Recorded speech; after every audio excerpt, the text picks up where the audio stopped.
Hello YouTube, this is Darkon633 back with another Transformers review. This time we're going to take a look at Transformers Decepticon Octone with his Titan Master Merc. Now for those who know the character from the original G1 series, his name was Octane, but due to some copyright reasons and other reasons, it seems that Hasbro was no longer able to secure the name Octane, so they decided to go with Octone, which is very bizarre. I don't really like the new change that they put it, so for the remainder of the video anyways, we're just going to call him Octane.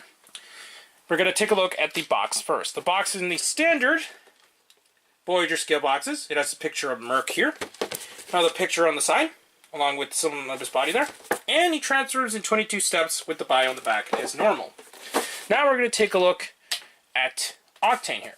As a comparison, here he is next to his ever so great Universe release. Actually, no, this figure was pretty much trash. I really actually hated the design overall of this figure, but unfortunately at the time, this was the only release of Octane at the time outside of his G1 release, and it was unfortunately another very terrible toy. Luckily this time, Octane turned out much better than his other two counterparts, and between the three figures they've ever released of this particular character, at least of his G1 incarnation, this is definitely the only good one out of the three in my opinion. This one just suffered from a lot of problems and just looked really bad in all three of its modes. So it's nice to actually see an updated version of this toy. His main accessories obviously includes the Titan Master, along with two guns, this rifle, and the Titan Master gun that we've seen with a lot of the releases in general for the gimmick for the Titan Master. And he does have a character card as well. Now we're going to take a look at the articulation points. If you have the Optimus Prime, this is pretty much the same mold outside of the wings, so we're just going to quickly look through it. First, the head is on the standard joint that we see with the Titan Master releases. His back wings kind of are articulated, but they do peg in for transformations, so they're not really points of articulation in this mode. He does have joints of the shoulders, which can be a little bit hindered due to his design, and I actually realized that I mistransformed this. His shoulder pads actually are supposed to be up in this mode, so just going to quickly pull them back up. I do not know why I actually forgot that, but we're just going to quickly pull these back up. So now it's fully transformed. Now he does have swivels at the shoulders without more movement, swivels at the elbow with just about 90 degrees. He has somewhat joints in the wrists, but once again, that's mainly due to transformation. You do actually need to slide this forward. So otherwise, he does have articulation in the hips with pin joints, and somewhat ratchets, but they're not the strongest. He does have swivels at the thighs, 90 degrees at the knees, and his feet can pivot due to transformation. So that's pretty much what you're going to get for transformation. There are two ways you can display this figure. One way is with the little pieces on the side out, but I like to actually keep it down so it looks like that. So it works a lot better in my opinion like that, since he doesn't have those large pieces on the side, and I think this is a little more accurate to his design on the show. Fortunately, he does suffer from some sticker problems, but unlike with Blitzwing, the stickers actually do not get in the way of the transformation itself, so that's nice. Now we're going to go into transformation and move on from there. Octane's not the most difficult transformer, although it does have a few weird problems going here from there. He doesn't have as many problems as Blitzwing in terms of paddling and so on, but there are a few pieces that like to bump into each other when going into transformation. Also, it seems like you do need to move a lot of parts, and if you don't move the legs properly and so on, it doesn't like to connect very well, since you do need to slide the middle waist piece a couple times in order to get into the two modes. Although it's really nice that outside of that, it's a very simple transformation, and out of all the Octanes we've gotten so far, this is definitely the best representation of the transformation we got to date.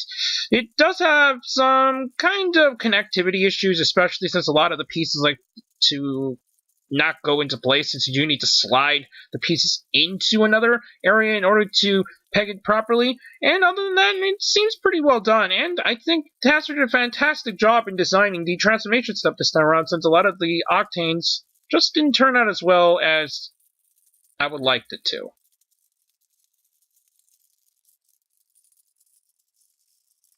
Now we have him in his oil tanker mode. Now, normally when I transform this figure, it has a little bit of problem here because of the way that it transforms, where this piece doesn't like to go in very well. But luckily, it turned out pretty okay this time around, so that's really the only complaint, at least into this mode. It is a little bit on the small side, but it's expected when you transform it between one mode to another.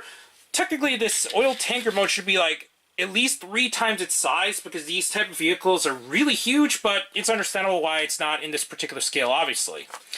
You can open up this canopy area and put in a Titan Master inside. So we're going to quickly put in Merc, which, before anything else, we're going to take a closer look since it seems like we have forgotten to take a look at him.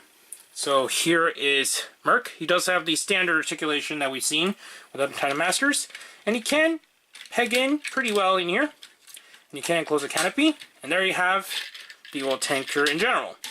Now, you can place the guns on the side here if you wish to. So now you got him fully armored up. So it looks like this. And you can actually put a Titan Master in which there if you want to. And another cool thing is that you can place in a few Titan Masters on top of the oil tanker, since it does have a few pegs. It rolls pretty decently.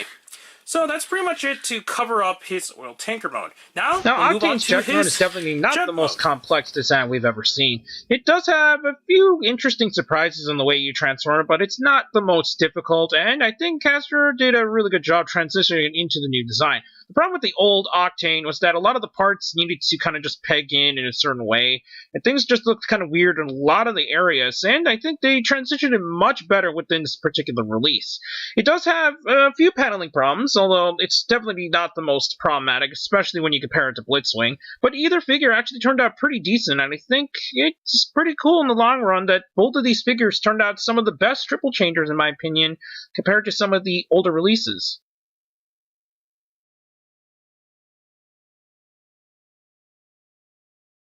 We have Octane in his jet mode. Now, one problem with this jet mode is that it seems like this front part of the jet mode, for some reason, doesn't like to stand very well. I think the peg might be slightly mismolded so that it causes it to not fully plug in, which is unfortunate, but I guess that's pretty much what to expect with Hasbro QC nowadays. He does have a little bit of wheels at the bottom, so you can allow him to roll across the table. Back here, I'm not quite sure exactly how to transform these pieces. I think they do just stay in like that, for what I could tell. But there really is no good way, I guess, to kind of store this. I guess you can place this upwards and so on. So that's pretty cool. What's also really cool is that you can open the canopy once again, and Hasbro actually designed a very clever way where if you actually have the Titan Master inside, you can change directions. Now, this peg is actually for there when it turns into his oil tanker, but for this way, he can actually stay in his cockpit for the jet mode. So I think Hasbro did a very fantastic job in a clever way to design the way that the Titan Master could sit inside without many issues. So that's really cool. In this mode as well, you can take the guns and you can plug them in a few areas. I'm just going to plug them onto the sides once again. So it looks like this. And even in this mode, they do feature the same pegs that can be used to attach the Titan Masters if you wish to. In conclusion, I think Hasbro did a fantastic job in the overall design of Octane, although he does have a few shortcomings. Next to Astro Train and Blitzwing, Hasbro did a fantastic job in releasing all 3 figures in one particular line, since unfortunately, compared to the Autobots, which did kind of bounce between 2 lines, it is nice to see a consistency between these 3 particular characters, and even going as far as including 6-Shot in the mix as well. So, if you happen to find this at your local store or online, I highly recommend picking this up. I think this is the best we're going to ever get for Octane, since he's kind of a finicky figure to be released in general, since he is a triple changer. So that's really nice that we actually have good representations of all 3 figures in the classic style line. I got this at my local Target, so they seem to finally being popped around in several stores, so that's nice to see that some distribution for this particular wave is finally hitting some areas. Anyways, please comment and subscribe, and check out Hero Club and Hero Taku. Also check out my Twitter, Darkon633, and don't forget to check down the other channels down below. Please check the little bell at the bottom of the screen in order to see my content go up as soon as possible, and back with more Transformers reviews. But for now, I'll be seeing you later, YouTube. Bye.